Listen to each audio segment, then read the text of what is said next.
Hi అండి. మసాలా వడలు తయారీ విధానం చూపిస్తానండి. పచ్చెనగపప్పు పావు కేజీ నానబెట్టుకోవాలండి ఒక గంట ముందు. కొంచెం తీసుకుని పక్కన పెట్టుకుని రుబ్బుకుని విడిపప్పు తీసుకోవాలి కొంచెం. అవి పక్కన పెట్టుకుని మళ్ళీ ఆ పిండిలో ఆ పప్పు కొంచెం కలుపుకుంటే కరకరలాడుతూ ఉంటాయండి. అందుకోసం ఆ పప్పు కలపటం. మసాలా వడలు అలా బాగుంటాయి పచ్చెనగపప్పుతో. కొంచెం పెద్ద సైజు ఉల్లిపాయ తీసుకుని ముక్కలు కోసుకుని కలుపుకోవాలి. కొంచెం అల్లం వెల్లుల్లి పేస్టు, 2-3 పచ్చిమిరపకాయలు ముక్కలు చేసుకుని, కరివేపాకు కొంచెం ఉంటే పుదీనా కొత్తిమీర కూడా వేసుకోవచ్చు. సాల్టు, కొంచెం గరం మసాలా,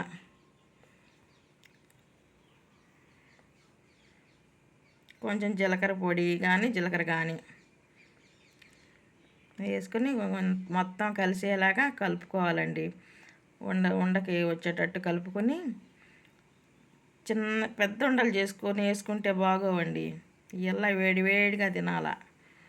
చక్కగా ఎర్రగా కాల్చుకొని చిన్న సైజు ఉండలు చేసుకుని బాండ్లీలో నూనె పోసుకొని స్టవ్ వెలిగించి నూనె పోసుకొని కాలనిచ్చి వాటిని అల్లం పచ్చడితో వేడివేడిగా ఎవరన్నా వచ్చినప్పుడు అనుకోకుండా చక్కగా తొందరగా చేసి పెట్టుకోవాలంటే ఇది ఈజీ అండి.